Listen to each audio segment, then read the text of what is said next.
buddy. Hello. We had such a wonderful time at that museum, and we've got at least 2 more days worth of footage that we will post. They're just, that guy and there was a gal there too. They both gave so much information about all of the pieces in there, and they're fascinating. All the stuff in there is just fascinating. And they had... I was kind of surprised to hear that there's 3 sections of Czechoslovakia of different type of people. Different parts of Czechoslovakia that's divided off from the original, yeah. Well, like cultures or something, I don't know. Yeah. Bohemian and something else. Yeah. 2 others. But, that kind of surprised me. well, yeah. I mean, well, here we've got how many cultures? But yeah, it did after communism was defeated in, what did they say, 80 something? Something like that. Some back in the 80s, somewhere around 84 or something. After communism was defeated and no longer a part of the government or whatever, then they were much freer to do things. But one of the stories that I can pass on, because I don't know that it's on camera, was so fascinating. They have they have farms, but the farmers never live on their farms. They all live in the village, and all their livestock are on the outside of the village, and then the fields are out in the country, so that's when they go. But they are so... The women, she was telling me that the one lady up there, she was telling me all the women of the village, and I don't know if this was for every village or not, but all the women in the village had to wear the same dress. All together. All of them had to wear the same dress the same day. In other words, they had to all have that same pattern, color. They had to hand make them, I suppose, to get that many. Still to this day, I guess it's the practice. But so if one had on a blue skirt and a white blouse, the rest of them had on. But they're so colorful. I think this is where the Bohemian comes from, is that, or part comes from, is the colorfulness. I mean, the whole Czech culture is colorful. And there were several dresses on display that had come over with them and were all handmade. And there was this one that I was looking at, and it had a lot of embroidery stitching and kind of like some cable stitching and some kind of lacy crocheted lace on it.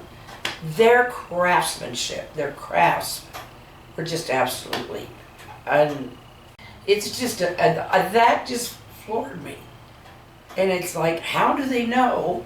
They have to plan like a month ahead of time what they're all going to wear on what day. And I don't know the reasoning behind it. I have no idea what the reasoning is.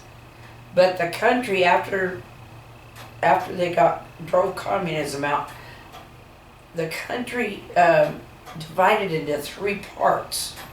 But it's just the heritage is. But the King Charles, the honorees of the King Charles. I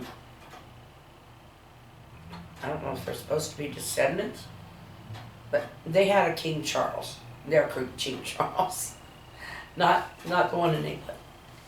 And I don't know, descendants or whatever, but a whole wall of just that. And then there's a wall underneath it that we're telling you stuff that probably didn't make it onto video, but there's wall of some kind of Czech ancestry. But whoever they appoint has to go there. Of course, they don't have to, but they do. And the last one that they had was Madeleine Albright. But it's like generation after generation after generation of stuff that they brought with them when they came here. And he talked about how, but they said that he was saying that they would stop somewhere along the way and they would earn some money to keep going, and so that to help pay for the next part of the journey and their supplies that they would need. How they got all that beautiful glassware, you will see that. How they got all that beautiful glassware over here is beyond me. That one big bowl. Oh yes, that one great big bowl, that came over with it. I think that was in the film that we, Yeah. that was in the section that we already We got posted. that. Yeah, I think it was in the one we already posted. Oh, But yeah, the story of that bowl is just, they do a lot of glass work over there, or did, and I think they probably still do. What they brought wasn't so much the beauty, was the heritage. And that those colors are part of their heritage, so, and the way the colors are mixed. But it was a very fun day. yeah, it was more interesting. They had more stuff there than I thought they ever did. I haven't seen a museum so full of stuff. There was another floor below that. There's 3 floors, but I didn't go down to the very bottom one, so I was running out of battery on the camera. Well, I don't think he expected you to go down that far, but I couldn't go down to that And one. he just said there's another floor down there with stuff, exhibits on. You imagine, it's just, if you're anywhere near here, or if you just want to travel somewhere, Wymore, Nebraska, the Czech Museum, and there's a lot of other stuff there. We just didn't get film of everything. We couldn't. But there's a hotel there that is from way back when it was first, not long after it was settled. But yeah, and we did get us some kolaches. Yep, We've got one each left. yep. That's apricot ones. Yeah, they are so yummy. The regular bakery ended up closing down, but the place that makes their sausages and that kind of stuff was routine over there. And Kind of like Germany. yeah, Germany is a lot of sausages too, and cabbage.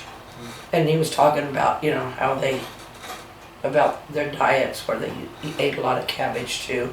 Just all that area is like that. But what was I talking about? Kolaches. Yeah, okay. The guy that makes all the sausages, or that store, they have gone to they took the equipment to make the kolaches with them they bought it or something out of that, They bought the ovens. the ovens out of the bakery, and so that's where they're making the kolaches now. So the kolaches have not yet disappeared. Hopefully they won't. So, but he got us a half dozen apricot ones. You get 6 in a package for $7.50, They're good. which these days isn't bad. Well, the kolache dough is what makes it's the filling too, but it's not like a donut dough. It's not really like, it's a whole bread type thing to itself. It's light. Yeah. It's light. It's not like a heavy bread like you'd make a sandwich. It's very light. It's not puff pastry either. I don't know how to describe it. But if you've ever had a kolache, you know. But there's other places where there are, or no, Omaha, here in Nebraska, as far as here in Nebraska. Omaha has the largest population of Czech, and then there was a lot more of them moved out, some more moved out towards Wilbur, and they're the second largest Czech community in Nebraska. So, but I don't know, I didn't find that too hard to believe. And they've got Germanics there too. They'll have Oktoberfest for the German history. When you go to the doctor, they'll give you When you get tolerated. 3 words to remember, and they have you draw a time on a clock. Then You have to draw the clock first. you have to draw the clock, and they'll give you a time to draw, so you got to draw the time. But before that, they give you 3 words to remember, so you got to repeat back the 3 words. After the clock, Yeah. the deal. So that you get time to forget it. I know one was daughter. I still remember that one. Yeah, banana was another one. I can't remember what the other one was. What was the other one? What did I you thought say? banana was one of them. I don't know. Could have been bananas. We are bananas. Yeah. We're a couple of kooky old bananas. But no, not nearly into the dementia or the. We're forgetful, but not that bad. They usually call you good if you can name 2. But it's what they call a Medicare wellness Check. check. And supposedly we'll get a little extra money on our card at Walmart. Yeah. Anyway, but If you get a shot, you get $5. yeah, we got to go get ours yet. They haven't got them down here at the. Darn, I can't think. Doctor's office. Doctor's office. We don't know if they're at the. We'd have to call the pharmacy to see if they've got them. Yeah. But we probably. Well, we'll get our flu shot and we'll get the COVID shot. It's going around again this year. Our son-in-law had it. What was that, 2 months ago? A couple months ago? A month ago, yeah. Yeah. But he had some other stuff that was wrong with him too, but he was in the hospital for several days. Almost a week. Yeah. We have raccoons that run around all night long. Well, Well, a lot. Not so much in the day. Time. At night, I At said. night, Yeah. At night time. Yeah. But a lot of people keep their pets indoors more now, but I remember going to work, driving down the street, and there'd be a water drain, sewer drain along the street there. I'd go up to the stop sign and see 3 or 4 heads of raccoons sticking their heads out looking at you. yeah, they say that's where they hide. Is Yeah. if they had rabies, they wouldn't be down in there. No. But no, they're thick. This morning I saw one running in front of a 4-wheeler. 2 people was on a 4-wheeler and they was taking their dog for a walk. I didn't run in front of them. They stuck right close to them. Well, that's good. That's a well-trained dog. There's some dogs that are more trainable than others. I know. You just have to start when they're young. I know a guy I used to work with over there at the prison. He'd get off work and he'd go to the fairgrounds. And he put his dog. He had a big lab, golden Yeah. lab, and he'd put him in the back of the truck and he'd get to the fairgrounds and let him out, and that dog just started running. So Pat just followed him in the pickup. He was just full blast running. We have to say goodnight. I don't know how much I'll be able to use of this. Yep. So, I got this week. Thanks for watching. We love you all. Bye-bye. Take care. Good night.